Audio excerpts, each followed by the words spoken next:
I swear the air inside that church was heavier than anything I've ever felt, like it was pressing down on my chest. My heels clicked against the polished floor as I stepped inside, but every other sound seemed swallowed whole. The whispers, the glances, even my own heartbeat, which I could have sworn was thunder in my ears. I didn't belong there, not really. But I came anyway. The second I crossed the threshold, I felt the stares. I didn't have to look up to know they were already talking. His mother's voice cut through the quiet like a blade, low but sharp. She shouldn't even be here. I froze. My hands were clenched into fists at my sides, fingernails digging into my palms. I hadn't even reached the third pew yet. She was sitting near the front, her black veil barely covering the cold fury in her eyes. Her jaw was tight, lips pressed together like a held-back scream. Her grief was real, I could see that. But so was her rage. I swallowed hard, forcing myself forward. Each step felt like I was dragging a 1,000-pound weight behind me. My legs wanted to turn and walk out, but something deeper, maybe guilt, maybe something worse, kept me going. Then Zara stood up, Elias's sister, fierce, loyal, and always the first to speak when no one else would. Her eyes locked onto mine like daggers. "You broke him," she said. Not a whisper, not a cry. A statement, solid, final. Gasp somewhere behind me. Someone dropped their program. I didn't know who. I couldn't breathe. I wanted to say something, anything, that I didn't mean to hurt him, that I still dreamt about him sometimes, that I never stopped wondering what would have happened if I'd stayed. But nothing came out. Because maybe she was right. I felt heat rush to my face, my throat tightening. My eyes burned, but I wouldn't let the tears fall. Not there. Not in front of all of them. I turned, ready to walk out. I should have known this would happen. I should have listened to my mother when she said, "Naomi, are you sure you want to go? It won't bring him back." But before I could take another step, I heard my name. Naomi. The voice was calm, gentle, steady in the chaos. The priest stood by the altar, eyes soft, a thin white envelope in his hand. "He asked for this to be read out loud," he said. I stared at it, at my name, written in that familiar, messy scrawl. Elias's handwriting. I hadn't seen it in almost 2 years, but I recognized it instantly. My knees went weak. I grabbed the edge of a pew just to stay standing. What could he possibly have written to me? I looked up. Every eye was on me now, some with pity, others with scorn, but mostly curiosity, confusion, like everyone was waiting to see what kind of twisted drama Elias had saved for the grave. My fingers trembled as I reached for the letter. The envelope was soft, worn, like it had been handled 100 times. Maybe it had. Maybe he'd written it long before he died, or maybe just days before. I had no idea. I wanted to run. I wanted to vanish. But part of me needed to know. Why me? Why this? I took a deep breath, turned to face them all, and opened the letter. I wasn't ready to open that letter, but I did. Not because I was brave, but because I think I owed him that much, after everything. As my fingers broke the seal, I couldn't stop thinking about how we ended, not with a bang, not even with a real goodbye, just silence. One day we were fighting, the next we were strangers. But before I tell you what was in the letter, I need to tell you about us. My name's Naomi Rivers. I met Elias when I was 21. I was the loud one, always laughing too hard, dreaming too big. He was different, quieter, like he carried storms in his chest but never let them show. And maybe that's what drew me to him, that quiet kind of intensity, like he saw me in a way no one else ever had. We were together for 4 years, 4 beautiful, heartbreaking, chaotic years. I won't lie to you and pretend it was perfect. It wasn't. Some days felt like we were orbiting 2 different planets, too far apart to touch. But on the good days, God, we were fire. We were soulmates, or at least I thought we were, until I wasn't enough anymore. The last year we were together, something shifted. Elias stopped opening up. He started disappearing, not physically, but emotionally. I'd ask him what was wrong, and he'd say, "Nothing," while staring right through me. He stopped holding my hand in public, stopped smiling at my stupid jokes, stopped saying, "I love you," like he meant it. And I started breaking because I didn't know how to love someone who wouldn't let me in. I tried. I swear I tried everything. Therapy, long talks, space, no space, tears, silence, but nothing worked. One night, I packed a single bag, left the key on the kitchen table, and walked away. It was the hardest thing I've ever done. My mother told me I was doing the right thing. "You can't set yourself on fire to keep someone else warm," she said. I nodded, but every night afterward I still wondered if I'd left too soon, if I'd abandoned someone who just needed more patience. That was 2 years ago. I hadn't seen Elias since the night I walked out. Not even once. And then, last week, I got a call from Zara. Her voice was cracked and cold. She didn't say, "Hello," didn't say, "How are you?" Just, "Elias is gone. The funeral's Friday. Don't come." But I did. Not for them. For him. Because part of me still loved the boy I met at 21, still dreamed of the version of us that could have made it. And I thought, maybe showing up was the only way to let go. I wasn't expecting kindness. I definitely wasn't expecting forgiveness. But I also didn't expect to be handed a letter. His letter, in front of everyone who blamed me. As I held it, that same voice inside me whispered all the things I'd buried. What if he hated me? What if this letter is just one final blow? What if I was really the reason he didn't make it? The envelope felt heavy in my hands, not just in weight, but in meaning. I could feel Zara's eyes burning holes into my skin. I could hear his mother whispering something under her breath. The priest stepped back, leaving me alone with it. Alone with him, one last time, and I hadn't even started reading yet. The seal cracked with a soft tear, but it felt like thunder in that silent room. I unfolded the letter with shaky hands, my breath catching in my throat. I didn't start reading right away. I just stared at the first line. His handwriting, that same lazy slant, the same loops in his Y's that used to make me smile when he scribbled notes on the fridge or wrote little "I miss you" stickies on my mirror. But this wasn't that. This was his final message. And everyone was waiting to hear it. I looked up. Eyes were still on me. All of them, some filled with suspicion, some with outright hatred, and some, like the priest's, filled with something closer to sorrow. My throat tightened. My mouth was dry, like I'd swallowed sand. I blinked hard, once, twice, willing myself not to cry. Not yet. I glanced to the right and caught Zara's stare. Her jaw was clenched, her arms crossed over her chest like she was physically holding herself back from storming the altar and yanking the letter from my hands. My stomach twisted. I couldn't stop the guilt from rushing in like a wave. Maybe I shouldn't have come.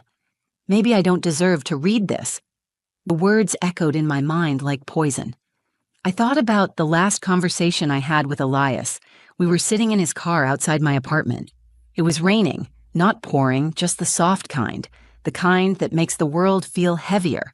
He wouldn't look at me, just stared out the windshield while I begged him to talk to me.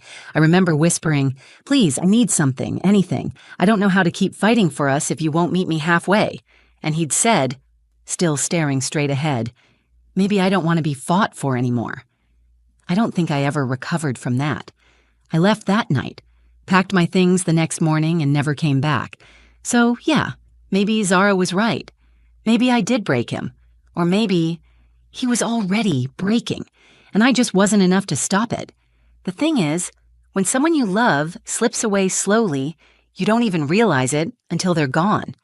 And when they are gone, in the most final way, all you're left with is a mountain of maybes. The priest took a step closer and gently touched my elbow. "Take your time," he said softly, as if he could feel my whole body trembling.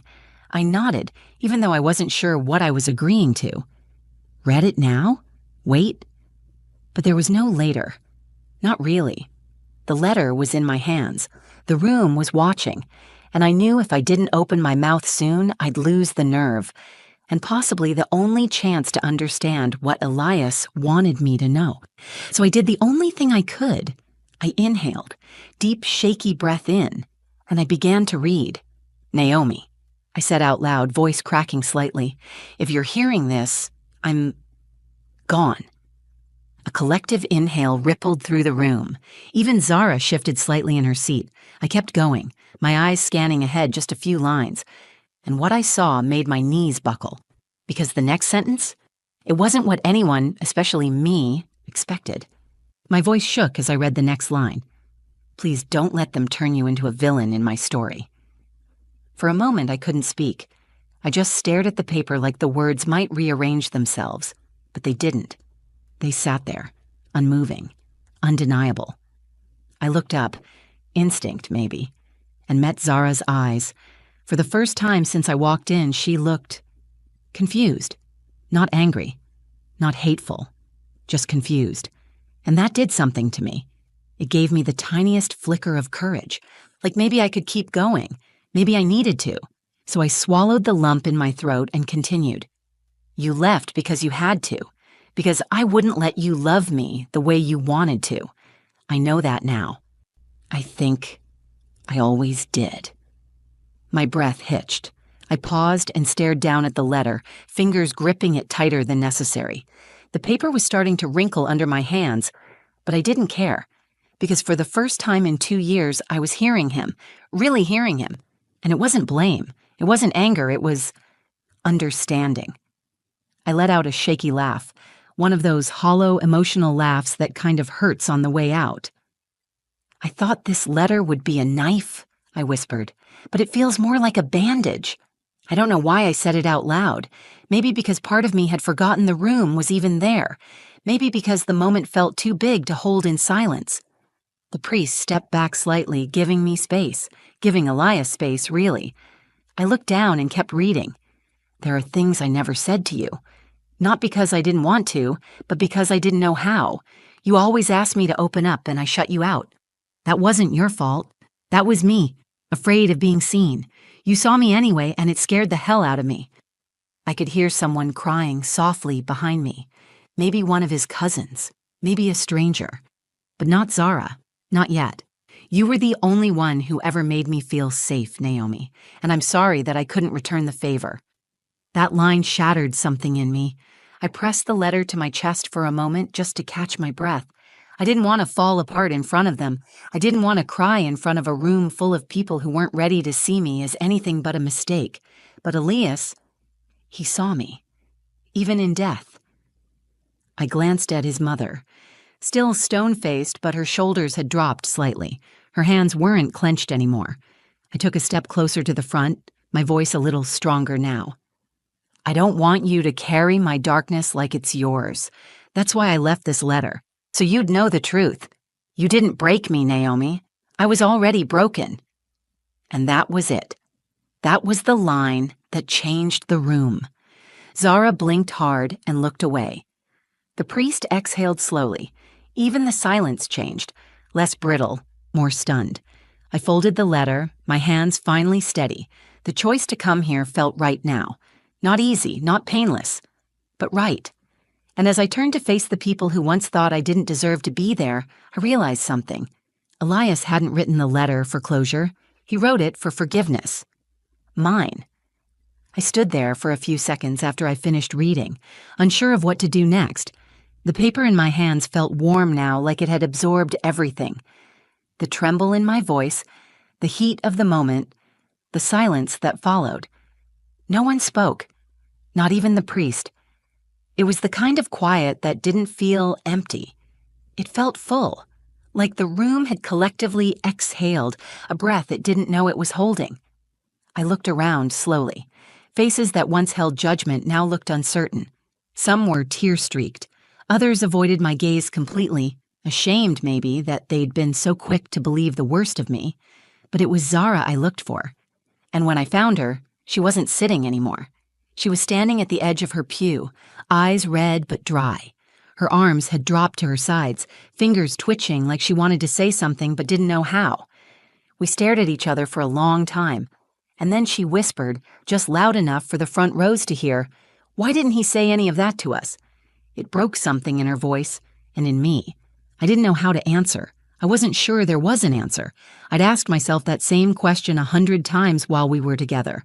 Why don't you just talk to me? But Elias wasn't the kind of person who let his pain spill. He tucked it away like broken glass in a drawer, out of sight, but always cutting him from the inside. I think he wanted to protect you, I said quietly. All of you. Zara didn't respond.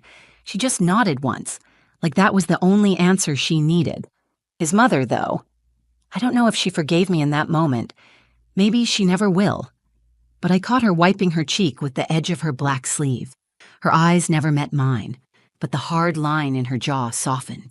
And that was enough. The priest cleared his throat gently and stepped forward again.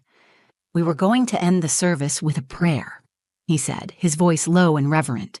But I think Elias's words were more than enough. A few people nodded. Others bowed their heads. I just stood there, the letter still pressed against my heart, and let the moment sink into my skin. I thought walking into that church was the hardest thing I'd ever do. I thought hearing their anger would destroy me, and maybe it almost did. But standing there with Elias's words wrapped around me like armor, I didn't feel broken. I felt whole.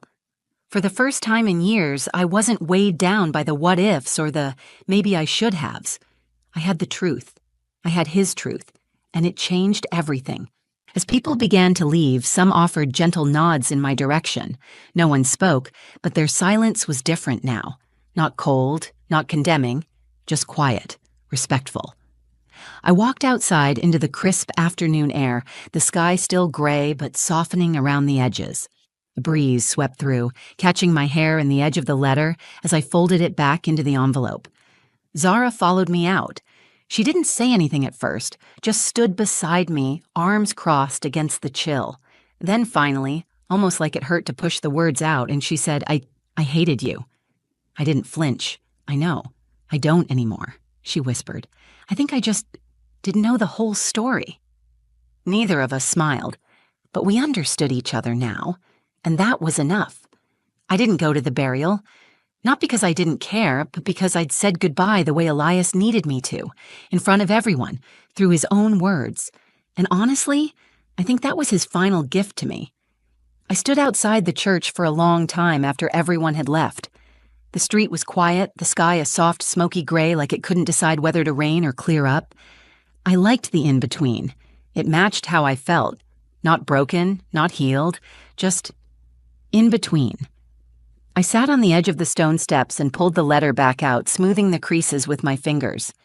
I didn't reread it right away. I just held it, let it sit in my hands like a heartbeat, warm and alive in a way he no longer was. I remember thinking, he couldn't say it when he was alive, but he still wanted me to know. It made me wonder how many of us carry things we never say. How many people walk away before they realize someone loved them all along? How many apologies are buried before they ever make it to the surface? Elias had been lost long before I left, but I carried that loss like it was mine to fix. I blamed myself for his silence, for his sadness, for his unraveling, and I let that guilt weigh me down for 2 whole years.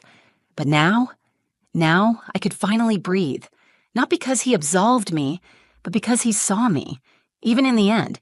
And that was more powerful than any forgiveness I thought I needed. A few days after the funeral, Zara called. Not texted, not emailed, called. I almost didn't answer, but I did. She didn't say much, just told me she'd been thinking a lot about the letter, and that she'd like to read it again if I was okay with that. I mailed her a copy. We haven't become close, and I'm not sure we ever will. But the walls are down now. And sometimes that's all healing really needs, space where there used to be silence. I also started writing again. It was something I gave up when Elias and I split.